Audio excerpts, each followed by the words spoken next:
സുഹൃത്തുക്കളുടെ നഗ്നദൃശ്യങ്ങൾ സമൂഹമാധ്യമത്തിലൂടെ പ്രചരിപ്പിച്ച കേസിൽ യൂട്യൂബർ തൊപ്പിയുടെ യൂട്യൂബ് ചാനൽ നീക്കം ചെയ്തു. അങ്ങനെ അത് അവസാനിച്ചു. പോലീസ് നൽകിയ റിപ്പോർട്ടിന്റെ അടിസ്ഥാനത്തിലാണ് യൂട്യൂബിന്റെ നടപടി. തൊപ്പി എന്ന നിഹാദിന്റെ മുൻകൂർ ജാമ്യാപേക്ഷയെ എതിർത്ത് പോലീസ് കോടതിയിൽ റിപ്പോർട്ട് നൽകി. ഗുരുതര സ്വഭാവത്തിലുള്ള കുറ്റങ്ങളായതിനാൽ ജാമ്യം അനുവദിക്കരുതെന്ന് പോലീസ് ആവശ്യപ്പെട്ടിട്ടുണ്ട്. എസ് ശരണുണ്ട് കൂടുതൽ വിവരങ്ങളുമായി. എസ് ശരൺ, അപ്പോൾ തൊപ്പിയുടെ യൂട്യൂബിന് വിലക്ക് വീണു അല്ലേ? ചങ്ങല വീണു. Good morning.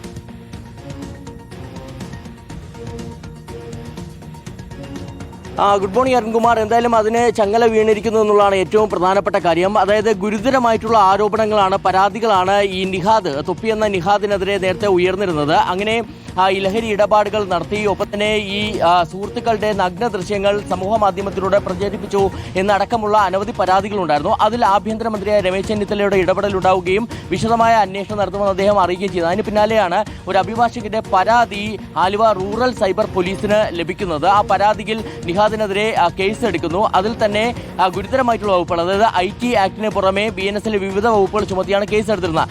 ഈ കേസിലാണ് ഇപ്പോൾ നിഹാദിന്റെ യൂട്യൂബ് ചാനലിനെതിരെ നടപടി ഉണ്ടായിരിക്കുന്നത്. അതായത് പോലീസ് ഈ സംബന്ധിച്ച ഒരു റിപ്പോർട്ട് യൂട്യൂബിന് നൽകുകയായിരുന്നു. കഴിഞ്ഞ കാലയളവിൽ ഇയാളുടെ യൂട്യൂബ് ചാനൽ വഴി എന്തൊക്കെയാണ് പ്രചരിപ്പിച്ചതെന്ന് സംബന്ധിച്ചുള്ള വിശദമായ റിപ്പോർട്ട് നൽകി. ആ റിപ്പോർട്ടിന്റെ അടിസ്ഥാനത്തിലാണ് ഇപ്പോൾ യൂട്യൂബ് ഇയാളുടെ യൂട്യൂബ് ചാനൽ പൂർണ്ണമായും തന്നെ നീക്കം ചെയ്തിരിക്കുന്നത്. എന്തായാലും ഈ കേസ് എടുത്തതിന് പിന്നാലെ ഈ തൊപ്പി ഒളിവിൽ തുടരുകയാണ്. ഇയാളെക്കുറിച്ച് വിവരം ലഭിച്ചിട്ടില്ല എന്നുള്ളതാണ് പോലീസ് പറയുന്നത്. ഇതിനിടയിൽ മുൻകൂർ ജാമ്യം തേടിക്കൊണ്ട് ഇയാൾ എറണാകുളം സെഷൻസ് കോടതിയെ സമീപിച്ചിട്ടുണ്ട്. തനിക്കെതിരെ ഉയർന്നിരിക്കുന്നത് വ്യാജ പരാതികളാണെന്നുള്ളതാണ് ഇയാൾ മുന്നോട്ട് വയ്ക്കുന്ന വാദം. എന്നാൽ ഇതിനെ ശക്തമായി എതിർക്കുകയാണ് Aluva rural cyber police.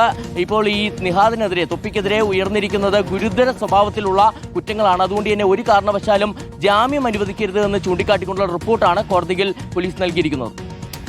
Okay, thank you. ശരണാണ് വിവരങ്ങൾ നൽകിയത്. അപ്പോൾ തൊപ്പിയുടെ യൂട്യൂബിന് വിലക്ക് വീണിരിക്കുന്നു എന്നുള്ളതാണ്, നഗ്നദൃശ്യങ്ങൾ പങ്കുവച്ചു സുഹൃത്തുക്കളുടെ എന്നുള്ളതാണ് അദ്ദേഹത്തിനെതിരെയുള്ള കുറ്റം. എന്തായാലും നിഹാദിൻ്റെ മുൻകൂർ ജാമ്യാപേക്ഷയെ പോലീസ് കോടതിയിൽ എതിർത്തിട്ടുണ്ട്.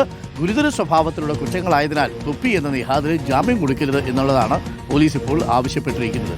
വല്ല കാര്യമുണ്ടോ? തൊപ്പി വെച്ച് നല്ല കാര്യമൊക്കെ ചെയ്തിരുന്നെങ്കിൽ വല്ല ഇതേപോലെ ഒളിച്ച് നടക്കേണ്ട കാര്യമുണ്ടായിരുന്നോ? ഇതേപോലെ വേണ്ടാധീനങ്ങളൊക്കെ ചെയ്തിട്ടുണ്ടെങ്കിൽ അങ്ങനെ ചെയ്യാൻ പോയോണ്ടല്ലേ ഇപ്പോൾ ഉള്ള യൂട്യൂബും പോയി.